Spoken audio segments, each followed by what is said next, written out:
New camera, who dis? New year, who dis? It's gotta be one of my cringiest intros.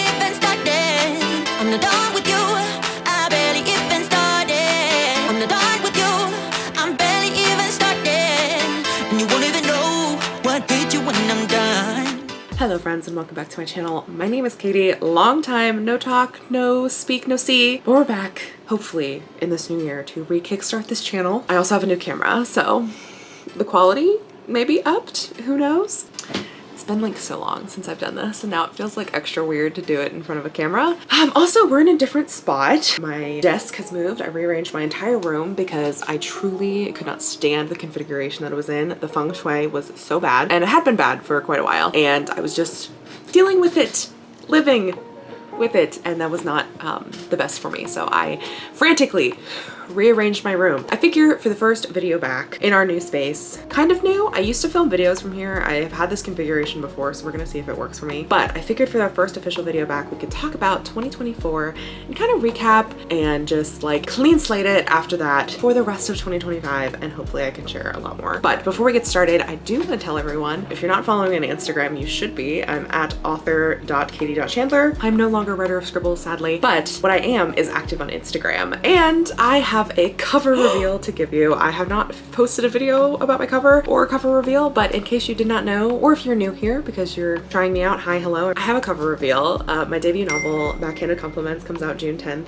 2025. It is now available for pre-order. You can add it on Goodreads, buy it wherever you like your books. I will leave links down in the description below if you want to do that. It is a sapphic rivals to lovers tennis book with soulmates. So everyone has a name on their wrist, and the two rivals are soulmates, and all of the chaos, angst that ensues. If you've been here a while, yes, it is Cruel Summer. Cruel Summer is being traditionally published with Atria, and you will have it in your hands on June 10th, 2025. And honestly, me talking about that kind of really segues nicely into the rest of this video, which I'm a little nervous about posting, I'm not gonna lie. But we're gonna talk about 2024. So 2024 was objectively a very good year for me. I have touched on some of these things in my newsletter. If you're not following my newsletter, I will also leave a link down below, but I gave some updates here, and I just kind of want to spitball a couple more. Grab a beverage. I am mostly done with my Coke, but I can't have another one because it's going to be past 4 p.m. and I'm not allowed to have caffeine past 4 p.m. anymore. Have I been procrastinating making this video for a while? Yeah, I should have made it earlier this morning or last night, and yet I didn't, but that's okay. So 2024, it was actually incredible, the year that I had. It was a life-changing, dream come true amount of craziness. My year kind of actually does begin in 2023. I kind of have two New Years in my brain in my life. The first one is my birthday. My birthday is December 4th. This year I turned 26, so last year I turned 25, and on the 5th of December 2023 is when I got my official offer from my agent. And then after that, we did some editing, we sent it out on submission, got immediate interest, and I sold Backhanded Compliments to Atria at the end of April, and got to announce it in August. You can watch the videos about that and like get more info in that video, but just to like recap what's going on. And basically, I took my first steps into like being an adult and like having an adult life and having an adult job. I want to just really reiterate that I do know I have an incredible support system and an insane amount of privilege. I was able to stay at home. I live at home with my family, and I also did not have to get like a real job. I was able to work 9 to 5 on my books and like have full unfettered access to working on my books to try to get it published. I also was lucky enough to go to college for a creative writing degree and literature degree. Those things have also helped me. I know I have an insane amount of privilege, and I'm trying to balance talking about the problems that I'm having internally with my creativity and also understanding that like I do have a lot of privilege and I have a certain responsibility to acknowledge these things, I think, to you guys, to like, you know, try to head off anyone who will take me uncharitably, even though I think if they're going to take me uncharitably, they're going to do it anyway, regardless of how many disclaimers I give. But just so you all know, I know the kind of privilege I have. I know the kind of things that I have. I still think that I want to talk about this stuff as a way to kind of get it off my chest personally, and also in case any of you have felt this way. I've had a couple people reach out to me about how my newsletter and talking about my confidence issue and like my challenges with creativity has been really helpful for them, and they feel seen. So that is why I'm making this video. That's kind of like the reason behind giving kind of a more in-depth look of like what the fuck happened last year. is because last year, you know, you get the trad pub deal and your life doesn't turn out to be sunshine and roses all the time. Sadly, you still have all of the same struggles and challenges and problems that come with creativity and doing a creative field for a living.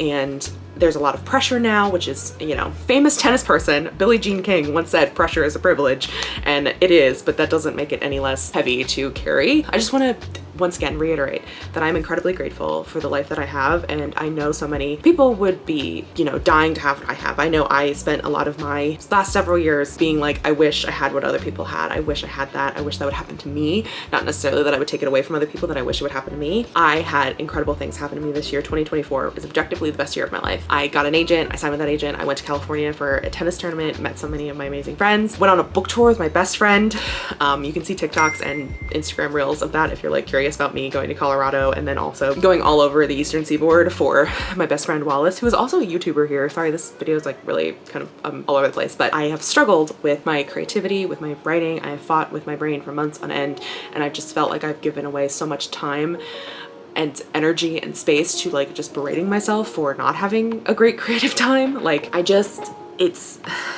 the creativity I've really struggled with, because like for the vast majority of the year, I did not know what book I was going to be working on or what I was going to be writing for the second book. So my contract is for 2 books, and I wasn't 100%, you know, it's in my contract now what second book is, so I know now and I can work on it. I can't get over the feeling of disappointment I have when I think back to 2024, and that's the mental illness, isn't it? But the disappointment in the fact that I wanted to do more creatively. I always want to write more books. I always want to create more content. I always want to, you know, give my creative energy out into the world, express it in some way. And if I'm not, I'm unhappy.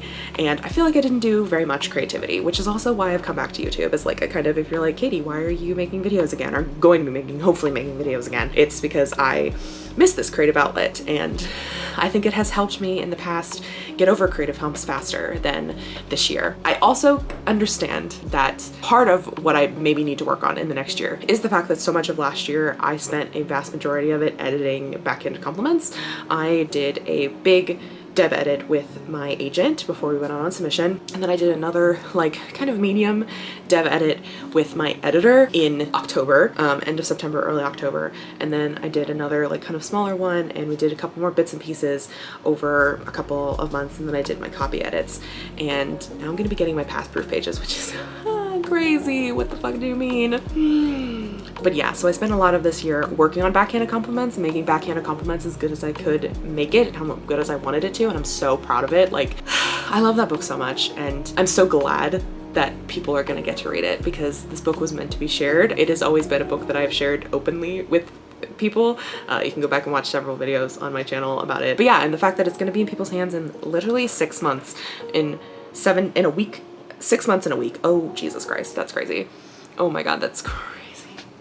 Ooh. Personally, love the process of brainstorming, coming up with ideas, seeing my like little minor outline, or, you know, working on what I want to have in the book, and then drafting. The bulk of when I say creativity and when I talk about creating things, I'm talking about the actual physical act of writing the book itself. And I think I would also take rewriting.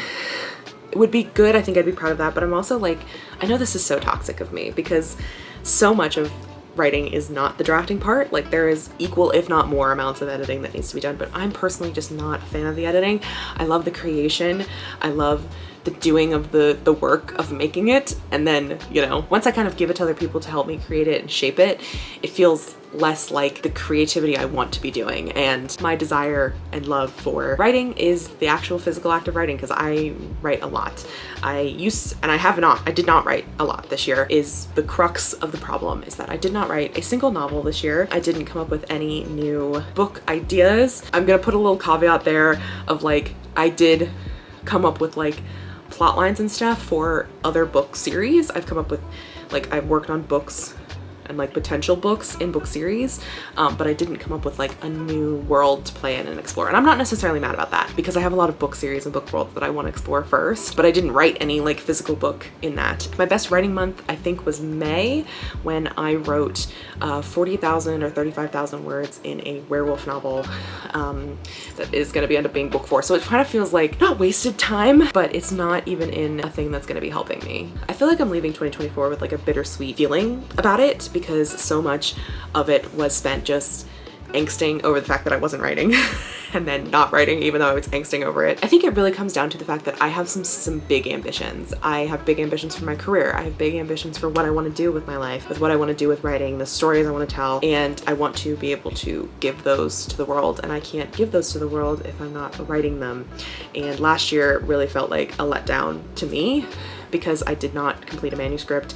I want to build my backlist is really like my goals for my career for the next 10 years at least are to build a backlist, and that could change obviously, but I think that's like my main thing is to build a backlist. And one of the things that's difficult about that is you have to be writing all the time, or I want to be writing all the time. So much, like, I don't think I've talked about this a lot, but back in 2020 I had not written a book fully. I was writing The Wrath King, which is the first novel I ever finished. I still have much love for her, and I finished writing it in April of 2020, and that was the first book I ever finished, and it was insane the amount of energy I put into that book, and it was healing for me to write that book and to, you know, spend so much time falling into the story and being so enraptured by it. And that is what I always want to have with my books, and I am just really struggling. Okay, let's see if it'll let me film and also charge. I don't know if it will or not. This is my first time really properly using this camera. I have no idea where I left off, which I think is a good symbol that maybe I am almost done speaking. I want to be a career author and I want to enjoy my time writing, and I just didn't enjoy my time writing last year, I think is the long and the short of it, is that I did not enjoy writing last year. I felt really stagnant and uncreative and just like I was spinning my wheels, and I feel like this a lot. I feel like this is like perhaps a common thing that happens with writers and something I'll just have to learn to deal with. But in order to deal with that, I am going to try to do a different writing experiment challenge sort of thing every single month. I have not come up with all of them for the rest of this year, but for January I'm going to be doing something that Kate Kavanaugh came up with, and I will leave her video linked down below, and something that Wallace, also Wallissimo, also author of Dark and Secret Magic, came up with. Basically what it is that for an entire week you just ramp up 1K every time. I'm gonna be kind of modifying this a little bit. This is what me and Wallace did or figured out. I have it written down. I've actually gone back to analog planning, if you can believe, but I've decided that my writing schedule now is I have two versions of it. And so with the ramp up, my version of the ramp up challenge is gonna be either doing 4 days a week of writing. So on Thursdays I write 1K, Friday I write 3K, Saturday I write 5K, and Sunday I write 7K, and then I have Monday, Tuesday, Wednesday off, and those will be my social media, admin, and like video days, hopefully. Or I could do Wednesday 1K, Thursday 3K, Friday 5K, Saturday a rest day, and then Sunday 7K. So I'm gonna try to try those, and if all goes to as plans, that's 16,000 words a week, which leaves me with 68,000 words for the entire month, which is more than a nano, which is 50,000, and would get me into the 80K range for this book, for book 2, which is the one I'm currently writing. We'll see though if that actually ends up occurring or if it's actually gonna be good for me. But I'm gonna try to do a different one every single month, and then one of the videos that I do on my channel is either doing a vlog for it or giving you a recap at the end of the month, which brings me to my video. Oop, I just hit myself with this. Okay. Which brings me to my new video schedule. So I used to put out a video every single Thursday. I don't think I'm gonna do Thursdays anymore, but I am gonna try to post 2 videos every single month. 2. Peace out, juices. But I think it should be more manageable for me. It's about half of the production that I used to do, whereas last year I really was posting like a video every quarter. At least that's what it felt like, at least for this year, and trying to get back into the flow, the groove, getting a good schedule, a good routine, because I think that was part of kind of the issues that were going on with me in my writing last year, is I did not have a great routine, and I was trying too many things at once. So we're just gonna ease into it. That's kind of what's going on. This is a super rambly, off the cuff video that's just me trying to spill all of the thoughts that have congealed up here to you, and they are just a gross glob of jello at this point, half decomposed. I don't know what's going on. This metaphor has gotten away from me, but that's okay because we're at the end of the video. I want to thank you all for being here. If you are still here as my audience, if you're new, hi, welcome, hello. Hopefully maybe this video helped you feel seen. Let me know your thoughts about creativity and how your 2024 went down below. If you made it this far in the video, I'm starting to do this because apparently this is supposed to be good. I learned this from the Hex Library, aka Jess. If you made it this far in the video, please leave me the sparkly pink heart emoji down below. Even if it's just that, you don't have to write anything else, just that as a like, just to let me know that you watched and enjoyed this video. If you did, that's gonna be it for me. Thank you so much for watching. Happy New Year, and I will see you in the next one. Bye. Also, everyone say hello to my new vlog camera because she looks pretty good, even though I literally forgot to put on makeup because that's how good this camera makes me look. I don't know. If there's a beauty filter, I'm gonna have to like learn how to turn that off because I'm not sure I like it. I feel like it's a little disingenuous, but it does make me look good on the days where just wearing skincare and eyebrows. Anyway, bye for real now. Blue moon, kinda mysterious, shaded with someone I'm not really into. Do you need to fix it? Talking bullshit.